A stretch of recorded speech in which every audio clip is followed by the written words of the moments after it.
Hello दोस्तों, स्वागत है मेरे YouTube channel success mirror point by Pramod sir पे। आज हम लोग भारतीय संविधान में उपराष्ट्रपति के विषय में पढ़ेंगे, जिसको अंग्रेजी में वाइस प्रेसिडेंट कहते हैं। इससे पहले पॉलिटी का यूट्यूब पर वीडियो बनाए हुए हैं, डिस्क्रिप्शन में इसका लिंक मिल जाएगा। अगर आप इस चैनल पर नए हैं तो इससे पहले वाला वीडियो ज़रूर से ज़रूर देखिएगा। अगर पर डे मेरा क्लास करते हुए आ रहे हैं तो ये मेरा 100% गारंटी है, हम लिखित देते हैं। अगर पॉलिटी से 5 से 6 नंबर किसी भी एग्ज़ाम की तैयारी करते हैं तो वहाँ पूछे जाते हैं। जितना हम पढ़ाएंगे उससे एक भी क्वेश्चन बाहर नहीं आने वाला है। अगर आप किसी भी एग्ज़ाम की तैयारी करते हैं, bank, SSC, railway, group D, UPSC, BPSC, Bihar दरोगा, बिहार पुलिस, तो ये वीडियो आपके लिए काफ़ी लाभदायक होने वाला है। तो बने रहिए इसी वीडियो में। अगर वीडियो अच्छी लगी तो लाइक ज़रूर कर दीजिएगा। अगर लाइक करने के बाद चैनल को सब्सक्राइब कर लीजिएगा। सब्सक्राइब करने के बाद बेल आइकन का घंटी ज़रूर दबाइएगा। अगर फेसबुक पेज पे देख रहे हैं तो वो फॉलो ज़रूर से ज़रूर कीजिएगा। और अभी अपने दोस्तों के बीच शेयर नहीं किए हैं तो दबा के शेयर कर दीजिएगा। चलिए क्लास स्टार्ट करते हैं। तो चलिए उपराष्ट्रपति के विषय में सबसे पहले जानते हैं। तो इससे पहले उपराष्ट्रपति जो है केंद्र सरकार के पदाधिकारी के विषय में पढ़ाए थे। केंद्र सरकार की पदाधिकारी के विषय में जब पढ़ाए थे तो हम लोग पढ़ रहे हैं अभी भाग 5 के विषय में चर्चा कर रहे हैं। और भाग 5 में चर्चा करने के साथ साथ ये अनुच्छेद जो हम बताए थे 52 से लेकर 151 तक के विषय में हम लोग केंद्र सरकार के पदाधिकारी के विषय में कंटिन्यू क्लास करेंगे। तो देखिए, ऊपर बीका चूस, ये जो होते हैं उपराष्ट्रपति के ट्रिक होते हैं याद करने का। अब कैसे एक एक बातें को समझेंगे हम लोग। सबसे पहले जब भी बात आता है उपराष्ट्रपति की, तो उपराष्ट्रपति की जो बात आता है तो ये परीक्षा में पूछे जाते हैं उपराष्ट्रपति का पद ये किस देश के संविधान से लिया गया है। उपराष्ट्रपति का जो पद है ये अमेरिका के संविधान से लिया गया है। बात समझे? तो उपराष्ट्रपति का पद किस देश के संविधान से लिया गया है? तो ये अमेरिका के संविधान से लिया गया है। अगर उपराष्ट्रपति की पद की बात करते हैं तो एक तो पहले उपराष्ट्रपति की पद जो होते हैं ये 2 तरह से होते हैं। कितने तरह से होते हैं? 2 तरह से। एक उपराष्ट्रपति स्वयं होते हैं और एक राज्यसभा के सभापति भी होते हैं। तो उपराष्ट्रपति का जो पद होता है ये 2 तरह से होते हैं। एक उपराष्ट्रपति होते हैं और राज्यसभा के सभापति होते हैं। अनुच्छेद 63 का आता है भारत में एक उपराष्ट्रपति होंगे। तो याद रखिएगा एग्जाम में। तो अनुच्छेद 63 क्या कहता है? भारत में एक उपराष्ट्रपति होंगे। तो परीक्षा में पूछे जाते हैं किस अनुच्छेद में चर्चा की गई है कि भारत में एक उपराष्ट्रपति होंगे। तो अनुच्छेद 63 याद रखिएगा। इनके बाद अनुच्छेद 64 की ओर आते हैं। 64 का आता है उपराष्ट्रपति राज्यसभा का पदेन सभापति होगा। तो इस बात को भी याद रखिएगा, किस अनुच्छेद में कहा गया है कि उपराष्ट्रपति जो होंगे राज्यसभा का पदेन सभापति होंगे।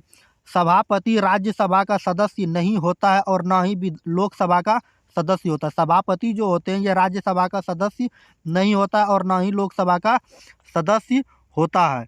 बात समझे? और इनको जो वेतन दिया जाता है ये सभापति होने के कारण दिया जाता है। जो राज्यसभा का सभापति होते हैं उनको सभापति होने के कारण दिया जाता है। राज्यसभा की बात करें तो राज्यसभा की वर्तमान में सीट भारत में जो है, भारतीय संविधान में जो चर्चा की गई है, वर्तमान में 245 है। सभापति जो होते हैं ये चेयरमैन की तरह इनका पावर होता है। और उपसभापति की बात करें तो वाइस चेयरमैन इनको कहते हैं। लोकसभा की बात करें तो लोकसभा में जो कहा गया है कि लोकसभा की सीट की संख्या तो 545 होता है। और लोकसभा का जो मालिक होता है ये अध्यक्ष होता है, जिसको हम लोग स्पीकर कहते हैं। बात समझे? तो जब भी बात आए राज्यसभा तो राज्यसभा में सभापति की चर्चा की गई है और लोकसभा का जो मालिक होता है ये अध्यक्ष, जिसको हम लोग स्पीकर कहते हैं। इनके बाद बात करते हैं अनुच्छेद 65 क्या कहता है? उपराष्ट्रपति को कार्यवाहक राष्ट्रपति बनाया जाएगा। जब भी राष्ट्रपति का पद रिक्त हो जाए तो उपराष्ट्रपति का पद इसे कार्यवाहक राष्ट्रपति के रूप में बनाया जा सकता है अनुच्छेद 65 के तहत। अनुच्छेद 66 का आता है उपराष्ट्रपति का निर्वाचन जो होगा एकल संक्रमणीय मत प्रणाली के द्वारा होगा। तो उपराष्ट्रपति का चुनाव किस तरह से होगा? एकल संक्रमणीय मत प्रणाली के द्वारा होगा। इनके बाद लोकसभा की बात करें, इसको मत कौन कौन दे सकते हैं उपराष्ट्रपति को मत दे सकते हैं। लोकसभा राज्यसभा के निर्वाचित और मनोनीत दोनों वोट दे सकते हैं। मतलब कहने का अर्थ ये हुआ कि लोकसभा के सदस्य और राज्यसभा के सदस्य, हम बताए थे कि राज्यसभा में 12 गो सदस्य राष्ट्रपति द्वारा मनोनीत किया जाता है और लोकसभा में 2 गो सदस्य मनोनीत किया जाता है राष्ट्रपति के द्वारा। तो लोकसभा और राज्यसभा के, इसको याद रखिएगा, सभी सदस्य, सभी का मतलब हो गया कि मनोनीत और निर्वाचित दोनों सदस्य मत देते हैं। नोट में बात रखते हैं, विधान सभा या विधान परिषद के सदस्य उपराष्ट्रपति के चुनाव में मत नहीं देते हैं। तो परीक्षा में पूछे जाते हैं उपराष्ट्रपति के चुनाव में कौन मत का प्रयोग नहीं करते। विधानसभा और विधान परिषद के सदस्य मत नहीं देते हैं। अब देखिए उपराष्ट्रपति की चुनाव की भी अब चर्चा आ गई है, तो इनके विषय में हम लोग कुछ इम्पोर्टेंट बातें, किस तरह से चुनाव किए जाते हैं, उसको भी हम लोग जानने का प्रयास करते हैं। बने रहिए इसी वीडियो में। एक फिगर के माध्यम से हम बताने का प्रयास करेंगे। ये है हमारे देश के उपराष्ट्रपति को चुना जाना, ये वाइस प्रेसिडेंट। सबसे पहले बात आती है लोकसभा। लोकसभा का जो चुनाव होता है ये जनता डायरेक्ट करती है। तो जनता जब डायरेक्ट लोकसभा के सदस्य को चुना तो ये जनता के लिए हो गया। लोकसभा के सदस्य प्रत्यक्ष, लेकिन लोकसभा जो चुनते हैं ये उपराष्ट्रपति को वोट देते हैं, इसीलिए ये जनता के लिए जो हो गए ये अप्रत्यक्ष हो गए। राज्यसभा का जो सदस्य होता है निर्वाचित और मनोनीत, राज्यसभा का जो चुनाव होता है ये विधानसभा के सदस्य, राज्यसभा के सदस्य का चुनाव विधानसभा के द्वारा होती है। राज्यसभा में 12 मनोनीत सदस्य जो करते हैं ये राष्ट्रपति के द्वारा किए जाते हैं। तो इसलिए यह जनता के लिए अप्रत्यक्ष रूप से हो जाते हैं। उपराष्ट्रपति को बुलाना राष्ट्रपति को लतियाने के बराबर है। और उपराष्ट्रपति का निर्वाचन और महाभियोग जिस तरह से राष्ट्रपति में हम बताए थे उसी तरह से इसको भी हटाया जा सकता है। बस समझे, उम्मीद है ये समझ में आई होगी। अब चलिए उपराष्ट्रपति बन कौन कौन सकता है उसकी योग्यता के विषय में चर्चा करते हैं। तो सबसे पहले योग्यता की जब भी बात आता है तो सबसे पहले भारत का हुआ नागरिक हो। क्या हो? भारत का नागरिक हो, उसकी आयु 35 साल हो। उपराष्ट्रपति बनने के लिए आयु 35 साल हो और RBI के पास 15,000 रुपया जमानत राशि जमा करना पड़ता है। और इनके बाद क्या, जिस तरह से हम राष्ट्रपति में बताए थे 50 प्रस्तावक और 50 समर्थक, उसी तरह उपराष्ट्रपति का चुनाव में भी क्या होता है 20 गो प्रस्तावक और 20 गो समर्थक, 20 गो प्रस्तावक और 20 गो अनुमोदक की ज़रूरत पड़ती है। प्रस्तावक और अनुमोदक जो होता है चाहे वो राज्यसभा लोकसभा किसी का भी हो सकता है। राज्यसभा लोकसभा पागल दिवालिया नहीं होना चाहिए, यदि है तो उसको त्यागपत्र देना चाहिए। अगर वो राज्यसभा या लोकसभा का सदस्य है उसको त्यागपत्र देना होगा। अगर ये वो पागल या दिवालिया हो तो वह चुनाव नहीं लड़ सकता। हाँ, इनके बाद चलिए नेक्स्ट पॉइंट अनुच्छेद 67 की ओर आते हैं। उपराष्ट्रपति का कार्यकाल जो होगा ये 5 साल का होगा। तो उपराष्ट्रपति का कार्यकाल कितने वर्ष का होता है? 5 वर्ष का होता है। अनुच्छेद 67 का आता है। इनके बाद चलिए नेक्स्ट पॉइंट की ओर आते। उपराष्ट्रपति को हटाने के लिए सिर्फ राज्यसभा से ही शुरू होता है, क्योंकि यह राज्यसभा का सभापति होता है। और हम राष्ट्रपति में बताए थे राष्ट्रपति को हटाने की प्रक्रिया जब भी बात आएगा या तो वो लोकसभा में आ सकता है या तो राज्यसभा में, या दोनों में से किसी में भी बात उठ सकता है। लेकिन जब भी उपराष्ट्रपति की बात आएगा तो सिर्फ और सिर्फ जो है ये उपराष्ट्रपति को हटाने के लिए यह राज्यसभा का से बात उठेगा, इसलिए क्योंकि यह राज्यसभा का सभापति होता है। उपराष्ट्रपति को हटाने की प्रक्रिया की बात करते हैं। सबसे पहले संसद ला सकती है वो राज्यसभा में। तो चलिए बात को समझते हैं कैसे हटाया जा सकता है उपराष्ट्रपति को। उपराष्ट्रपति को हटाने के लिए सबसे पहले हम कहाँ से शुरू होगा? राज्यसभा से। और उपराष्ट्रपति को हटाने की प्रक्रिया कहाँ से शुरू होगा? राज्यसभा से। राष्ट्रपति के तरह ही 14 दिन पहले इसको सूचना देना होता है। कितना दिन पहले? 14 दिन पूर्व इसको सूचना देना होता है। और 245 का 1/4% मतलब 25% जो है वह लिखित परामर्श देगा। और फिर इसे राज्यसभा में 66% मतलब विशेष बहुमत 2/3 से इसको पारित करना होगा। पारित होने के बाद इसको लोकसभा में भेजा जाएगा। लोकसभा में सीट की संख्या 545 है। 545 भी लोकसभा में भेजने से पहले 14 दिन पूर्व उसको सूचना देना होता है। लोकसभा में भेजने से पहले उसको क्या देना होता है? सूचना देना होता है। सूचना देने के बाद इसे भी विशेष बहुमत मतलब 66% से इसे पारित करना होगा। जिस दिन पारित हुआ उसी दिन पद रिक्त हो जाएगा और निर्वाचन आयोग जो है ये 6 महीनों के अंदर उपराष्ट्रपति का चुनाव करवाएगा। राष्ट्रपति और उपराष्ट्रपति का जो चुनाव होता है ये कभी भी उपचुनाव नहीं होता है। बात को याद रखिएगा, परीक्षा में पूछे जाते हैं बाबू कि कौन सा ऐसा पद है जिसका कि उपचुनाव नहीं होता है। तो राष्ट्रपति और उपराष्ट्रपति का चुनाव जो होता है ये कभी भी उपचुनाव नहीं होता है। इनके बाद अनुच्छेद 68 की ओर आते हैं। अनुच्छेद 68 का आता है उपराष्ट्रपति का चुनाव का समय यथाशीघ्र या जितना जल्द हो सके। तो कह रहा अनुच्छेद 68 उपराष्ट्रपति का जितना जल्द चुनाव हो सके उतना जल्द करवाना होगा। अनुच्छेद 59 का आता है उपराष्ट्रपति का शपथ ग्रहण जो दिलाएंगे या राष्ट्रपति दिलाएंगे। अनुच्छेद 59 क्या कहता है, नहीं, अनुच्छेद जो है 69 का आता है कि उपराष्ट्रपति का जो शपथ ग्रहण दिलाएगा यह राष्ट्रपति दिलाएंगे। बात समझे, याद रखिएगा, परीक्षा में कई बार पूछा हुआ है और पूछे जाते हैं। इनके बाद चलिए स्पेशल नोट की विषय में भी आज बता ही देते हैं। राष्ट्रीय सम्मान, राष्ट्रीय सम्मान जैसे भारत रत्न हो गया, पद्म भूषण हो गया, पद्म विभूषण हो गया, पद्म श्री हो गया, ये उपराष्ट्रपति के द्वारा नाम दिया जाता है क्योंकि यह जो होता है ये राष्ट्रीय सम्मान का ये अध्यक्ष होता है, इसीलिए उपराष्ट्रपति के द्वारा ही नाम दिए जाते हैं किसको सम्मान देना है और किसको नहीं देना है। इनके बाद बात आते हैं अनुच्छेद 70 पे। अनुच्छेद 70 का आता है ऐसी विधि जिसकी संविधान में चर्चा नहीं होता है उसका कारण भी उपराष्ट्रपति बनेंगे।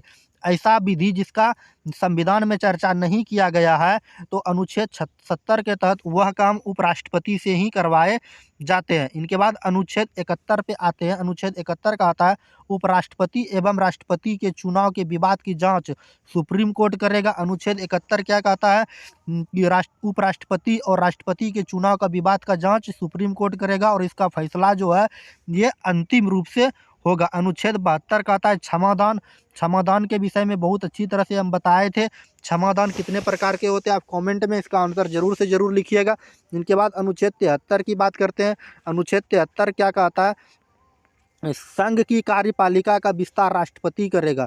संघ का मतलब हो गया केंद्र का कार्यपालिका का जो विस्तार करेगा ये राष्ट्रपति करेगा। अनुच्छेद 74 पे आते हैं राष्ट्रपति के लिए मंत्री परिषद।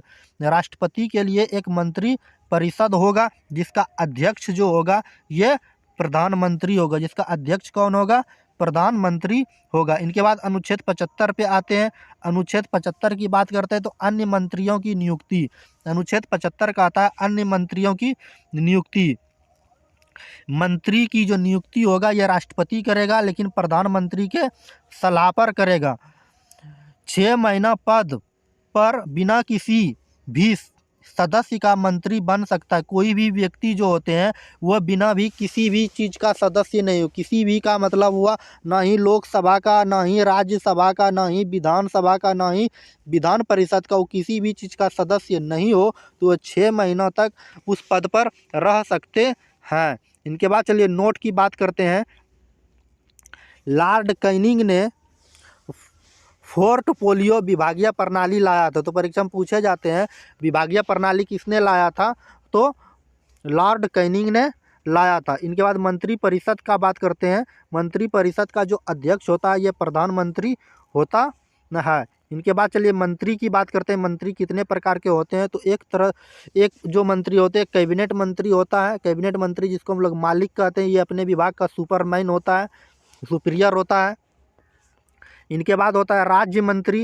राज्य मंत्री का मतलब हो गया जिसको हम लोग हेल्पर कहते हैं, जो कैबिनेट मंत्री का सहायक देने के लिए होता है। ये स्वतंत्र प्रभार के लिए बनाए जाते हैं। इनके बाद होते हैं उप मंत्री, ये भी क्या एक तरह से हेल्पर होते हैं, ठीक ना। अब देखिए मंत्री जो बनते हैं लोकसभा के सदस्य 545 का 15% ही मंत्री बनाए जाते हैं। मंत्री जो बनेंगे तो कुल मिलाकर लोकसभा का में 545 सीट है तो 82 गो ही मंत्री बनेंगे और सब वहाँ चाय पानी जाकर पिएंगे और संसद में बैठ के मजा लेंगे। जब कैबिनेट मंत्री नहीं रहेगा तो राज्य मंत्री या स्वतंत्र प्रभार मंत्री कार्य करेगा। बस समझे, जब कैबिनेट मंत्री नहीं हो तो स्वतंत्र प्रभार मंत्री या राज्य मंत्री कार्य करेंगे। इनके बाद चलिए कुछ इमेज के माध्यम से हम आपको समझाना चाहते हैं, इसको समझने का प्रयास कीजिएगा। जब कैबिनेट मंत्री नहीं रहेगा तो राज्य मंत्री या स्वतंत्र प्रभार मंत्री काम करेगा। मंत्री की बात करें तो ये एक बड़ा मंत्री होता है और इसका प्रधानमंत्री क्या होता है, अध्यक्ष होता है। एक स्वतंत्र प्रभार मंत्री होता है। कैबिनेट मंत्री और स्वतंत्र प्रभार मंत्री ये मिलकर मंत्रिमंडल बनाते हैं और इसका भी अध्यक्ष प्रधानमंत्री होता है, लेकिन ये छोटा होता है, ये आकार में बड़ा होता है। इनके बाद बात करते हैं मंत्री की। एक स्वतंत्र प्रभार मंत्री हो गया, उप मंत्री हो गया, राज्य मंत्री हो गया और कैबिनेट मंत्री हो गया। तो मंत्री 4 प्रकार के होते हैं, बात समझे। और जिस सबका अध्यक्ष कौन होता है, तो ये प्रधानमंत्री होता है। सबका अध्यक्ष कौन होता है, प्रधानमंत्री होता है। मंत्रिपरिषद, कैबिनेट मंत्री, मंत्रिपरिषद जो होता है कैबिनेट मंत्री, राज्य मंत्री और उप मंत्री और प्रधानमंत्री को मिला करके, जिसको हम लोग स्वतंत्र प्रभार मंत्री भी कहते हैं। मंत्रिमंडल की बात करें, प्रधानमंत्री, कैबिनेट मंत्री और स्वतंत्र प्रभार मंत्री होते हैं। निर्विरोध उपराष्ट्रपति चुने जाने वाले 3 गो व्यक्ति हैं। एक राधा कृष्णन, डॉक्टर श्री सर्वपल्ली राधाकृष्णन, हृदय दयाल तुल्ला और शंकर दयाल शर्मा। ये तीनों ऐसे उपराष्ट्रपति हैं जो कि निर्विरोध चुने गए थे। बात समझे। उम्मीद है ये समझ में आई होगी। अगर समझ में आई होगी तो हमारे प्यारे से छोटे से वीडियो को लाइक कर दीजिएगा। लाइक करने के बाद प्यारे से छोटे से हमारे यूट्यूब चैनल को सब्सक्राइब कर लीजिएगा। सब्सक्राइब करने के बाद बेल आइकन का घंटी दिखेगा, उसको ज़रूर से ज़रूर दबाइएगा। अगर आप फेसबुक पेज पे देख रहे हैं तो आप फॉलो ज़रूर से ज़रूर कीजिएगा। अगर अपने दोस्तों के बीच शेयर नहीं किया है तो शेयर ज़रूर से ज़रूर कर दीजिएगा। अगर अभी जो हम पढ़ाएं इसका आप PDF चाहते हैं, PDF, हमारे Telegram channel success mirror point by Pramod sir पे वहाँ से ज्वाइन करके आप PDF को भी प्राप्त कर सकते हैं। या तो जब डिस्क्रिप्शन में लिंक मिल जाएगा, वहाँ से आप PDF भी डाउनलोड कर सकते हैं। पॉलिटी का चैप्टर वाइज क्लास यूट्यूब पर हम पढ़ाते हुए जा रहे हैं। पर डे आपको पॉलिटी का वीडियो मिल जाएगा, करंट अफेयर्स का भी वीडियो मिल जाएगा। अगर आप किसी भी एग्जाम की तैयारी करते हैं, bank, SSC, railway, group D, general competition, UPSC, BPSC, Bihar दरोगा, बिहार पुलिस, तो ये वीडियो आपके लिए काफ़ी लाभदायक होने वाला है। अगर पॉलिटी से 5 से 6 नंबर क्वेश्चन पूछे जाते हैं तो ये मेरा 100% गारंटी है कि जितना हम पढ़ाएंगे उससे एक भी क्वेश्चन बाहर नहीं आएगा। संपूर्ण यूट्यूब पर खंगार लीजिए, इस तरह से वीडियो आपको कहीं नहीं मिलेगा चैप्टर वाइज। बस समझे। इसके बाद इसका जब पॉलिटी का क्लास ख़त्म हो जाएगा तब इसका हम टेस्ट सीरीज स्टार्ट करेंगे। चलिए आज की क्लास को यहीं समाप्त करते हैं। मिलते हैं नेक्स्ट वीडियो में नेक्स्ट टॉपिक के साथ। जय हिंद, जय भारत। Okay, bye bye.